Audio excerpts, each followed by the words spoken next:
ශ්‍රී ලක්වාසී ලෝකවාසී සෑම සියලු දෙනාටම උතුම් බුදු දහම සංඝයාන ත්‍රිවිධ රත්නයේ ආනුභාවයේද ශ්‍රී විෂ්ණු කතරගම දැඩිමුණ්ඩ නාථ සමන් පත්තිනි වාහලේටි බණ්ඩාර සෙනවි බණ්ඩාර ගම්බි විසුරුගල මාර්ග ගම්බාර දිව්‍ය රාජෝත්තමයන් වහන්සේ දසරාල විරුද්ධ විරූපාක්ෂ වෛශ්‍රවනාදී සතර දිව්‍ය රාජෝත්තමයන් වහන්සේලා උතුම් ආශිර්වාදයෙන් ආනුභාවයෙන් ශතක් ශාන්තියක් යහපතක් වේවායි කියලා පළමුව ප්‍රාර්ථනා කරමු.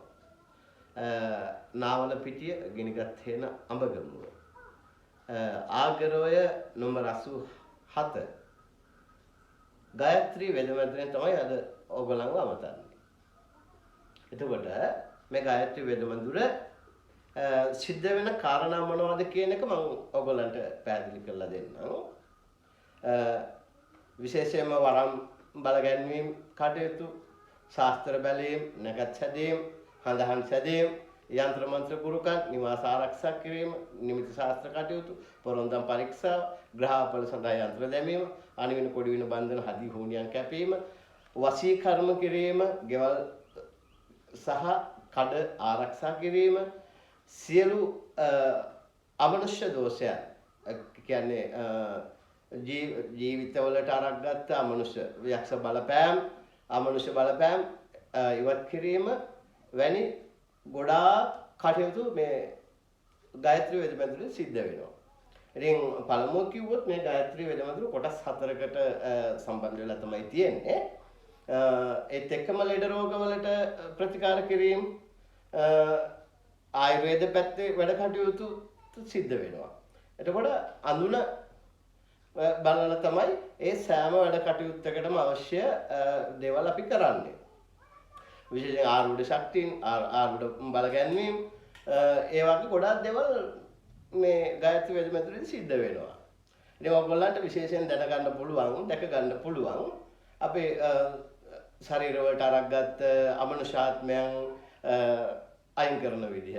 එතකොට මේ ගායත්‍රී වෙදමන්ත්‍රයේ යන්ත්‍ර මන්ත්‍ර කටයුතු, ඒ වගේම ආරූඪ ශක්තියින් තුලින් වැඩ කටයුතු, නාගපත්තිනි වරමින් වැඩ කටයුතු, ඒ වගේම අඳුන බැලීම. ඒ වගේ ගොඩාක් දේවල් මෙතන සිද්ධ වෙනවා.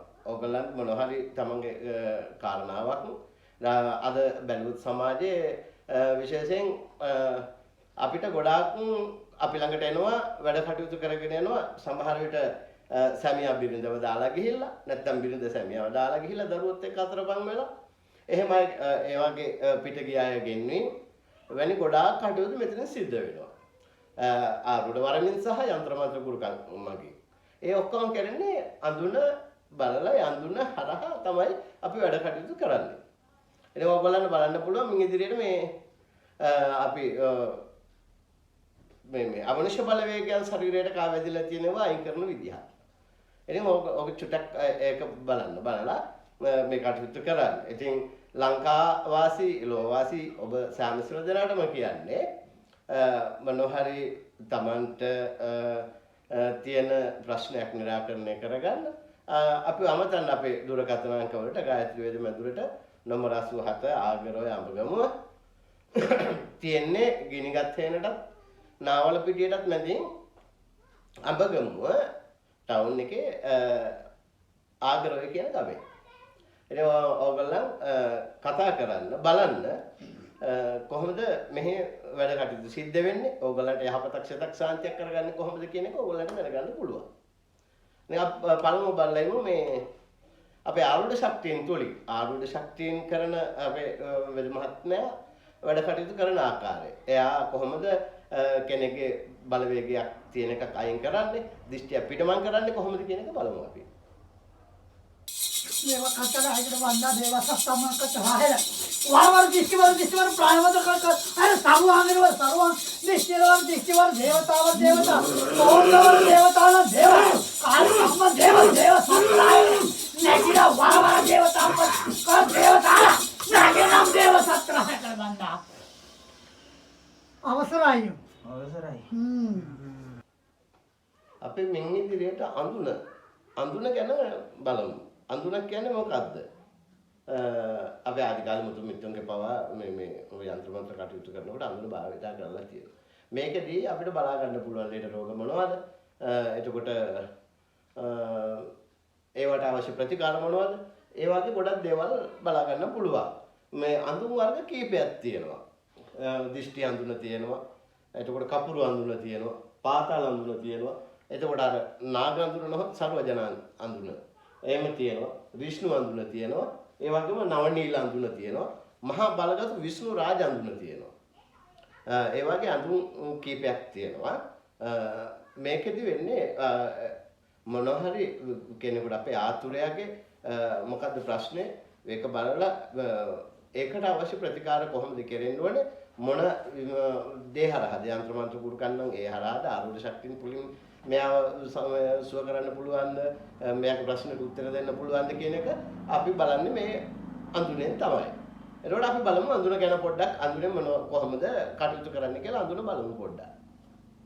නමරම් නමං සරණං ගුරුවරං ගුරුපත්ත කාලිවරං සුරවරං සුරපත්ත කාලිවරං අසුරවරං අසුරපත්ත කාලිවරං දේවවරං දේවපත්ත කාලිවරං නාගවරං නාග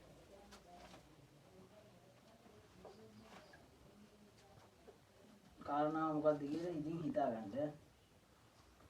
තියෙනව නේද ඔයගොල්ලෝ කිට මෙන්න මේ හැඩයක. වැට තමයි තියෙන්නේ. තියෙනවනේ මේ හැඩයට. ඔව්. හරි. එතකොට එතනින් ඔග ඒ හැඩයට තියෙන තැනින් ඔයගොල්ලෝගේ ඉඩමට ඇතුල් වෙන්න බෑනේ. බෑ. ඒ තියෙන හැඩේක ඒ හැඩයට තියෙන ඒ වැට ගාව තමයි මම මේ කියන දේ තියෙන්නේ. හරිද? එතකොට ආයේ ඔයගොල්ලෝ වත්ත පිටිපස්ස තියෙනවනේ. පිටිපස්සට වෙන්න තියෙනව නේද නිකන් මෙන්න මෙහෙම ආරුක් වන්නවල වගේ මොකක් හරි එහෙම එකක් තියෙනව නේද? පිටිපස්සට වෙන්න එක ගස් දෙකක් එකට හේතු වෙලා හරි මොකක් හරි එහෙම නිකන් මෙන්න මේ වගේ හැඩයකට තියෙනවනේ. ඔව්. එතකොට මම මේ බලන තැන හරිනේ. හරි. හොඳයි එහෙමනම් අවසාන වතාවට මේ ගායත්‍රී වේද මැදුරේ සිද්ධ වෙන කර්තව්‍යයන් ඔයගොල්ලන් මුලින් දැනගත්තනේ වරම් බල ගැනීම, ශාස්ත්‍ර වැලීම්, නැකත් සැදීම්, හදාන සැදීම්, යంత్ర මන්ත්‍ර ගුරුකම්, ආරෝධ ශක්තියන් තුලින් ශේත්‍යාන්ති කර දීම, නිවාස ආරක්ෂා කිරීම, කඩ ආරක්ෂා කරලා දීම, නිමිති ශාස්ත්‍ර කටයුතු, පොරොන්දම් පරීක්ෂාව, ග්‍රහපල සඳහා යంత్ర දැමීම, අනුවින පොඩිවින බන්ධන හදුනියම් කැපීම, ඒ වගේම ලෙඩ රෝගයන් සඳහා විශේෂිත පූජාවක් කරනවා. බෝධි රාජ පූජාව. ඒ වගේම පාසල් යන දරුවන් සඳහා ගණදෙවිඳුන්ගේ උතුම් ආශිර්වාදය ලබා ගන්න ගණදෙවි පූජාවන් කරනවා. ඉතින් ඒ වගේ වැඩ කටයුතු ගොඩාක් අපේ ගායත්‍රී වේද මැදුරේදී සිද්ධ කරනවා. ඉතින් ලක්වාසී ලෝවාසී ඔබ සෑම සිල් දෙනාටම කියන්න. ඔබටත් විසඳගත නොහැකි ප්‍රශ්නයක් ගැටලුවක් තියෙනවා නම් අපිව අමතන්න. දුරකථන අංක මම පවසන්නම්. අපිව අමතලා බලන්න කොහොමද කියලා ඔයගොල්ලන්ගේ ප්‍රශ්න වලට කොහොමද අපි උත්තර දෙන්නේ කියලා බලන්න. හැබැයි ජීවිත කාලය පුරාවටම ඔයගොල්ලන්ගේ ප්‍රශ්න වලට අපි බැඳී සිටිනවා. ඒක නිසා ලක්වාසී ලෝවාසී ඔබ සෑම සිල් දෙනාටම කියන්නේ පුංචි හරි අමතමක් දීලා ගායත්‍රී වේද මැදුරේ සිද්ධ වෙන්නේ මොනවද? තමන්ට කොහොම පිටක් ආරක්ෂාවක් ලබා ගන්න පුළුවන්ද කියලා ඕගොල්ලන් අමතන්න. මම දුරකථන අංක කියනම් 076යි 350යි 23යි 65. ඒ වගේම 078යි 162යි 0.9යි 0.9. ඒ වගේම 0.76යි 162යි 0.999. මම නැවතත් කියන දුරකථන අංක 076යි 350යි 23යි 65. ඒ වගේම 078යි 162යි 0.9යි 0.9. ඒ වගේම 078යි 162යි 0.999. ඒ දුරකථන අංක වලට කතා කරන්න. කතා කරලා ඔයගොල්ලන්ගේ දැවෙන ප්‍රශ්න වලට පිළිතුරු බලාපොරොත්තු වෙන්න අපි සැදී පැහැදිලි සිටිනවා ඔයගොල්ලන් වෙනුවෙන් ඒ සඳහා උපකාර කරන්නට. එහෙමනම් ශ්‍රී ලංකා වාසී ලෝක වාසී සෑම සිළු දෙනාටම උතුම් බුදු දහම සංගයන ත්‍රිවිධ රත්නයේ පිහිට ආරක්ෂාවත් ශ්‍රී විෂ්ණු කතරගම දැඩිමුණ්ඩනාථ සමන්පත්තිනි වාහලිටි බණ්ඩාර සෙනෙවි බණ්ඩාර ගම්බින් සුරකේ මගේ ගම්බාර දිව්‍ය රාජෝත්තමයන් වහන්සේ දසරාජ විරුඩ විරූපාක්ෂ වෛශ්‍රවණාදී 44 දිව්‍ය රාජෝත්තමයන් වහන්සේලා උතුම් ආශිර්වාදයෙන් ආනුභාවයෙන් සෙතක් සාන්තියක් යහපතක් වේවා යහපතක් වේවා යහපතක් වේවා කියලා ප්‍රාර්ථනා කරමින් මම සමුගන්නවා සෑම සිල් දිනකටම උතුම් වූ තෙරුවන් සරණයි.